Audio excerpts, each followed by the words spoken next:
All right, welcome to this explainer. Today, we're diving into a really fascinating, highly structured, formal report on AI agent efficiency for small business owners. I mean, think about it. What actually happens if you just hand over the keys of a brand new business to an artificial intelligence? No product research help, no human writing the ad copy, and absolutely zero hand-holding. Well, in this explainer, we're breaking down a recent 7-day operational test where an AI agent was tasked with building and running a dropshipping business literally from scratch. We want to evaluate its true operational efficiency. It's a brilliant case study because it finally separates the AI hype from the hard operational reality. Here's our agenda for today. We're going to systematically cover the methodology, the automated setup, marketing execution, the hard performance metrics, AI limitations, and finally, the strategic takeaways for your own business. So, let's jump right into Section 1, Methodology and Operational Parameters. This is where we set the rules of the experiment.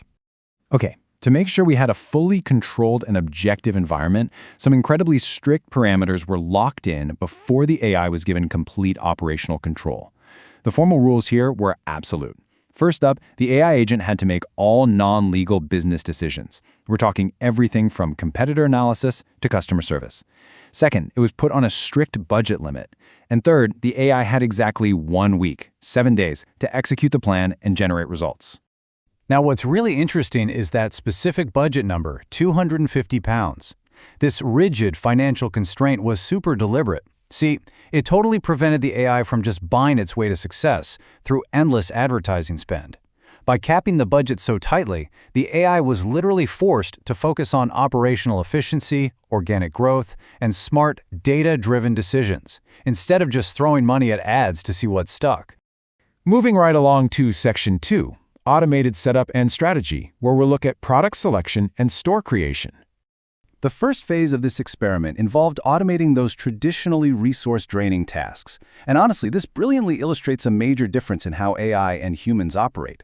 You know, while a human entrepreneur typically chases flashy social media trends or highly emotional viral products, the AI was strictly analytical. It chased probabilities instead. After reviewing dozens of options based on search demand, competition, margins, and shipping, it selected a highly practical, totally non-flashy product, a portable desk cable organizer. Why? Simply because the data showed it solved a real, practical problem, it had low shipping costs, and it appealed to a massive target audience. Once the product was locked in, the AI moved immediately to store creation. And consider the sheer volume of these generated outputs. Within just a matter of hours, the AI autonomously built a highly professional storefront. It didn't just throw up a basic page either. It generated benefit-focused copywriting, like transform cluttered workspaces into clean, productive environments in seconds, rather than just spitting out generic sales pitches. It formulated feature lists, anticipated FAQs, mapped out SEO keywords, drafted entire email sequences, and even set up trust badges, shipping info, the whole shebang. What usually takes a beginner days or even weeks was completely automated in hours. Which brings us right to Section 3, Execution and Marketing Operations. Let's look at organic growth and data-driven adjustments. Moving into active operations, the AI deployed a really methodical, multi-channel marketing plan. The crucial takeaway here is that it didn't desperately seek overnight virality. Instead, it took a very subtle, highly useful approach. Looking at the channel breakdown, for short-form video, it strategized product demos and before and after productivity clips. For organic social, it handled all the generated captions, hashtags, and posting schedules. Over in email marketing, it pivoted away from aggressive selling, offering educational content instead, like 5 ways to create a more productive workspace. And for SEO, it optimized for long-term discoverability with terms like workspace organization. It was just an incredibly measured, professional strategy across the board. So let's see how that strategy actually played out on a timeline. Day 1, completely quiet, 0 traffic, 0 sales. Now let's be real. Most beginners would completely panic at this point, maybe even abandon the product entirely. But the AI, it doesn't have a pulse. It didn't panic. It objectively analyzed the data, made adjustments without any ego, and treated the business like a continuous scientific experiment. It tested different headlines, tweaked the calls to action, and that patience paid off. Through days 2 to 4, website visits increased, engagement metrics improved, and then boom, the first order arrived. Sure, it was small, but it definitively proved the autonomous system worked. All right, now for the hard numbers. Section 4, Performance Metrics and Results. Let's dig into the financial and operational outcomes. Let's examine the quantitative results right after that strict 7-day timeline wrapped up. This financial breakdown reveals that the AI generated £184 in revenue against £121 in expenses. So, this resulted in a net profit of £63 in just 1 week. Now, is £63 enough to quit your day job? Absolutely not. But is it an incredibly impressive proof of concept for a brand new store operated almost entirely by an artificial intelligence over just 7 days? Definitely.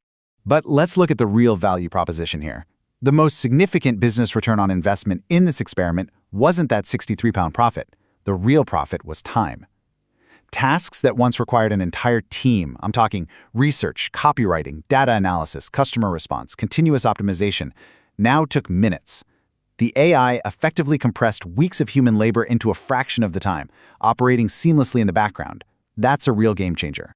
But of course, it wasn't all perfect. Let's look at Section 5, AI Limitations and Bottlenecks, to identify the friction points in automation. Despite the impressive efficiency we just covered, this formal report also highlights some very clear limitations where the AI really struggled. We observe a stark operational contrast here. AI absolutely excels at rapid optimization, deep data analysis, and safe endless repetition. But human operators remain vastly superior at genuine creativity, emotional storytelling, and taking those bold, strategic risks that actually create massive opportunities. Throughout the experiment, the AI consistently preferred safe, predictable decisions over bold, brand-building moves. We saw this limitation manifest really clearly in customer support. The AI was incredibly fast and consistent at answering basic questions about shipping times, tracking, or return policies. However, when customers ask unusual questions that required real context, nuanced empathy, or a bit of cultural understanding, the AI kind of dropped the ball. It often provided responses that were technically correct but sounded completely robotic. It just lacked that human touch necessary for deeply building customer trust. Let's bring it all together now in Section 6, Strategic Conclusions for Business, focusing on how you can actually integrate AI into your operations. Synthesizing all this data provides a really clear and actionable thesis for small business owners looking to integrate automation into their workflows. And here is the absolute core takeaway. AI works best as the ultimate employee, not as the CEO. The ultimate conclusion of this experiment is that AI is not a complete replacement for human leadership, creativity, and empathy. Rather, the businesses that dominate the next decade won't be run entirely by humans nor entirely by AI. The winners will be the entrepreneurs who utilize AI as an incredibly efficient, tireless team member to handle the data and optimization, while the human focuses on the big picture vision and the relationships. As we wrap up this explainer, I really want to leave you with a final thought for your own operations. If you had an employee that never slept, never complained, and processed data 24 hours a day, how would you deploy them tomorrow? Would you use them for market research, for handling customer support, for crunching marketing analytics? The tools to completely scale your efficiency are here right now. Thank you so much for joining me for this formal report. Now it's time to decide, which of your daily tasks are you going to hand over to your new digital employee?